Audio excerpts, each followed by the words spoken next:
Hey guys, welcome back to this channel. In this video, I'll be showing you guys how you can fix insufficient storage on CapCut PC. If you're on your phone, clear storage on your phone. If you're on your PC, go to the menu and go back to homepage. Delete any projects that aren't necessary. Then you are going to select the settings tab here. Go to settings and go to cache size and select delete.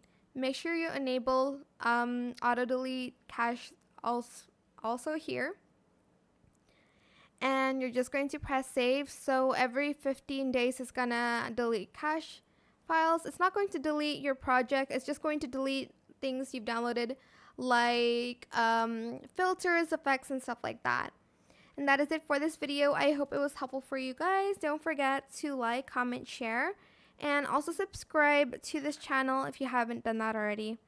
If you have any more questions about this video, just leave it in the comment section down below. I will try my best to answer them all for you guys. And if you found this video helpful, please click the thanks button as well. That is it for this video. Thank you so much for watching. Bye.